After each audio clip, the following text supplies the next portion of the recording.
Proceed na tayo para hindi na tayo masyado magtagal. At ito nga, magandang gabi, bayan. At pasok na tayo dito sa ating susunod na talakayin. At ang sabi ang, pasok, Corina! Bilyon-bilyon ang halaga ng frozen assets ni Zaldico. At dalawa sa mga pahayag ng dating kongresista, posibleng nabili raw ang mga ito dahil sa korupsyon. Nako paano yan? Sabi, mayaman na raw. Although mayaman naman na talaga dati to, Manang Trexie, di ba? Mayaman na dati to. Ang problema,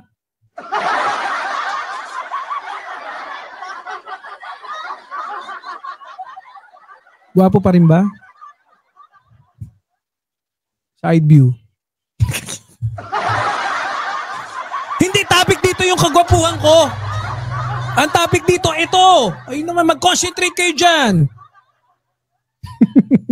Ayon yan mismo sa investigasyon ng Anti-Money Laundering Council o AMLAC. Yan ang exclusive agenda report ni Joash Malimbag.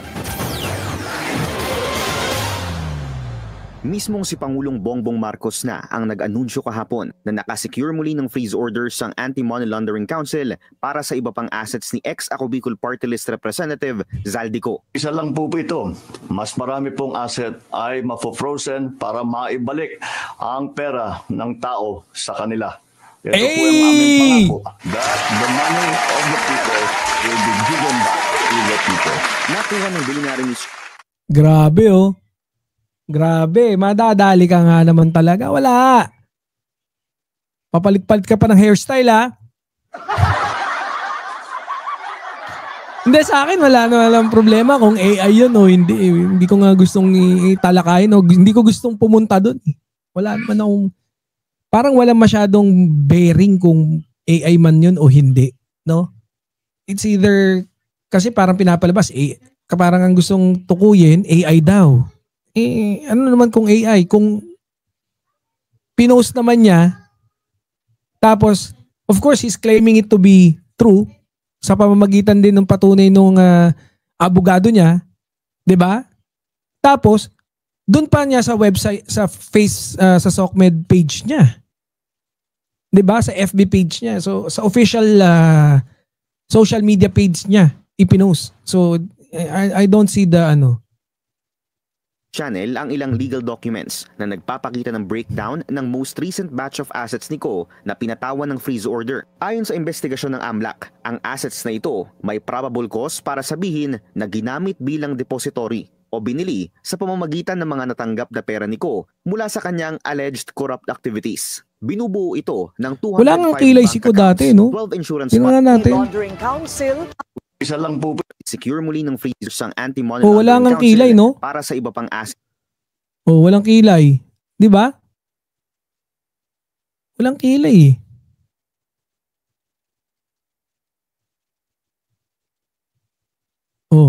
Walang kilay.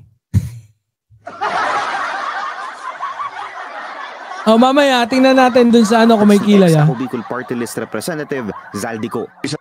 Dun may kilay na 'Di ba?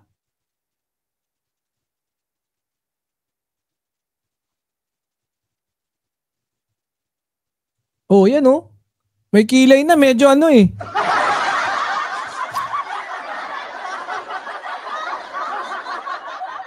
medyo may kilay na nga dito.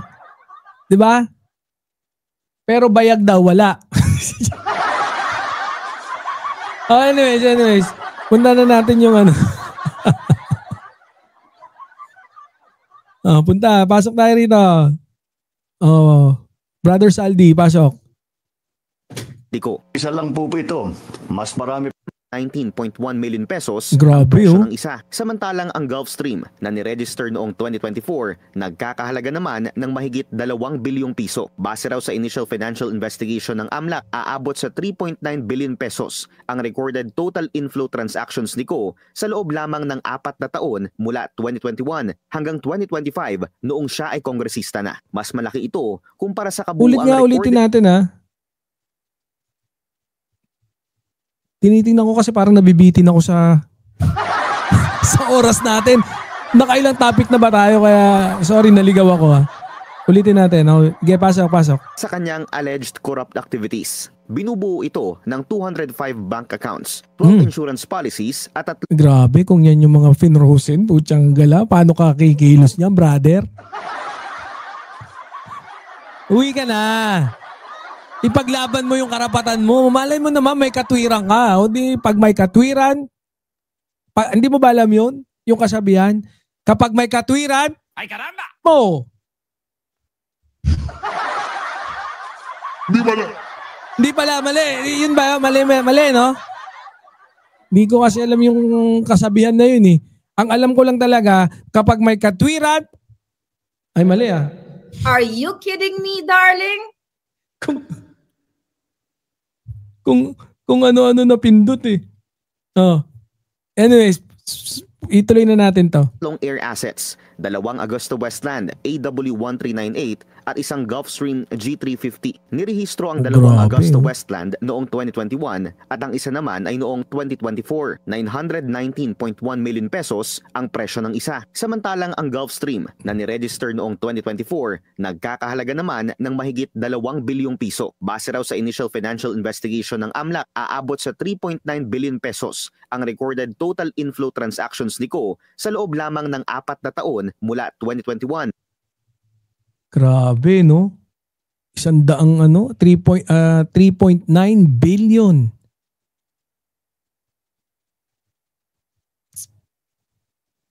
Swerte na ito mga to.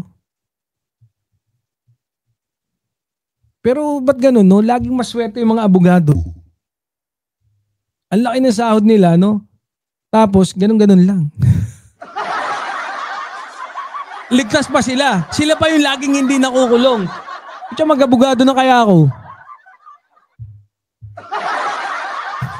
Hindi pa naman siguro huli ang lahat, no?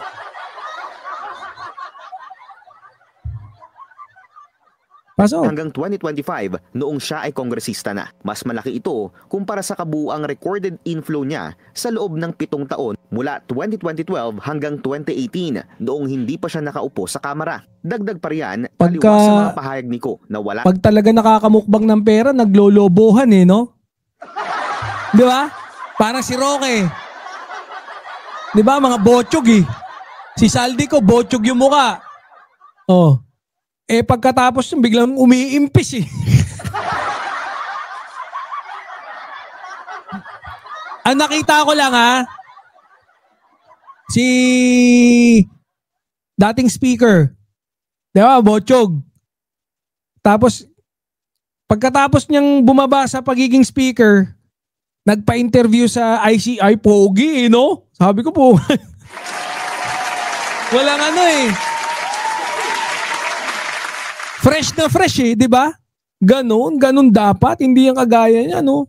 Nananaba, biglang pagka, mag-i-impisan eh. Para mga lobong nabutas. Siyang natanggap na pera sa mga umano'y anomalya sa budget insertions. Sinabi sa AMLAC investigation na posibleng aabot sa 10.4 billion pesos ang estimated total kickbacks na natanggap ni Ko mula 2023 hanggang 2025. Grabe, 10 billion? Pero yung paratang niya malaki, no? 50 billion. Hayop na yan, no? Hayop! Si Harry Roque ang muka ni Staffa ng WAP. Oh. Matatandaan ding una nang itinanggi ni Ko na may interest pa siya sa SunWest Corporation, isa sa top contractors ng pamahalaan na nakatanggap ng bilyon-bilyong pisong proyekto sa DPWH. Una na rin itong nasangkot sa Pharmaly scandal noong 2020 at overpriced laptop sa DepEd noong 2021. Pero base sa investigasyon ng AMLAC, si Ko pa rin ang may hawak ng pinakamalaking bahagi ng construction. Sabi biglang nakapag pinayag. Anong nangyari doon, no? Pinayagang magbid ng laptop ang shares sa kumpanya. Sinilip din ng aming team ang frozen bank accounts ni Ko. Ilan dito? Joint accounts mismo ni Ko at ng SunWest Construction and Ang galaw. Hayop, tanggi ka ng tanggi. Tapos man dami mo may 3 ka pa palang joint account ng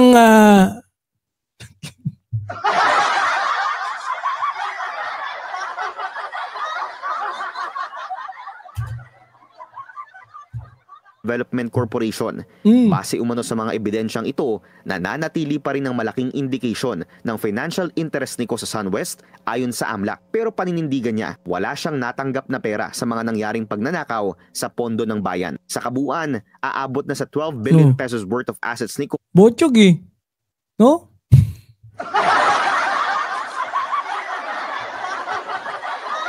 Ang may freeze order mula sa AMLAC ayon kay PBBM. May multiple cases of Graft and Corrupt Practices Act na rin na nakasampa laban sa kanya sa bayan. Bagaman sinabi ng pamahalaan na patuloy ang pagpapaigting ng paghahanap sa dating kongresista, hindi pa rin tukoy sa kasalukuyan kung ano ang eksaktong lokasyon nito matapos nitong lumabas ng bansa. Para sa Agenda, Joash Malimban, Billionaire News Channel.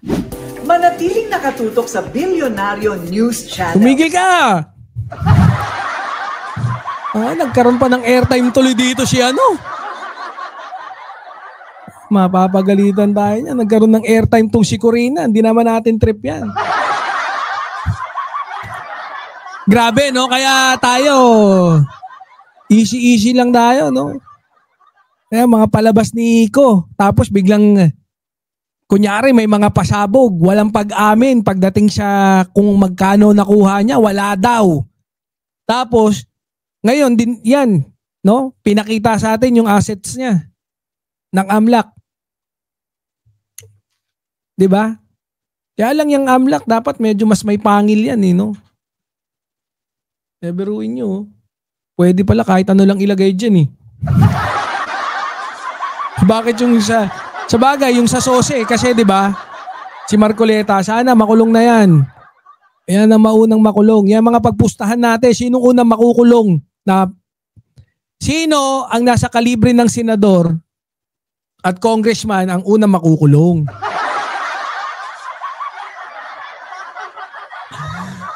Yun ang maganda dyan. Yun ang maganda dyan. No? Kaya ako, abang-abang lang ako sa Gedli. No?